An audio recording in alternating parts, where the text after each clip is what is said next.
তো আজকের ভিডিওটা একটা এক্সিবিশন নিয়ে। ঝটপট রেডি হয়ে আমরা বেরিয়ে গেছি এক্সিবিশনে যাওয়ার জন্য। প্রথমে আকাশ হাঁটিয়ে হাঁটিয়ে নিয়ে যাচ্ছিল, কিন্তু বেরোতে দেরি হয়ে যাওয়ায় পরে অটো করেই চলে গেলাম আমরা। আর গিয়ে দেখি আমরা যাওয়ার আগেই বম্মারা পৌঁছে গেছে। তারপর উপরে গিয়ে এক্সিবিশনে ঢুকেই দেখি এটা বেশ অনেক বড় একটা এক্সিবিশন। আমরা আসার আগে জানতাম এটা একটা শাড়ির এক্সিবিশন, কিন্তু এসে দেখলাম এখানে শাড়ি ছাড়াও আরো অনেক কিছু পাওয়া যাচ্ছে। উনিরা বম্মার ফ্রেন্ডের স্টলে শাড়ি দেখছিল, আর এদিকে একটা জুতোর স্টল।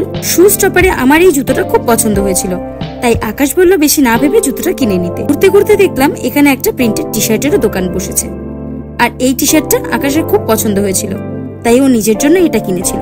পরে এসে দেখি এদিকে মামামদেরও শপিং করা কমপ্লিট। বেরিয়ে নিচে এসে দেখি এত টাকা খরচ হয়ে যাওয়ার কষ্টে ছেলেটা একেবারে পাগলই হয়ে গেছে। তারপর আমরা হাঁটতে হাঁটতে চলে আসলাম আকাশের স্কুলের সামনে, কারণ আকাশের স্কুলের সামনেই বম্মার ফ্রেন্ডের দোকান অনন্যা ফিউশন। তো আমরা ওখানে একটু আড্ডা দিয়ে বিরিয়ানি কিনে নিয়ে বাড়ি চলে আসলাম। আর এতক্ষণ মাম্মামকে না দেখে পপা কি করছে দেখো। ঠিক আছে, তাহলে পপা এখন আদর খাক, আর তোমরা আমাদের পরের ভিডিওগুলো দেখার জন্য চ্যানেলটা সাবস্ক্রাইব করে দিও। টাটা।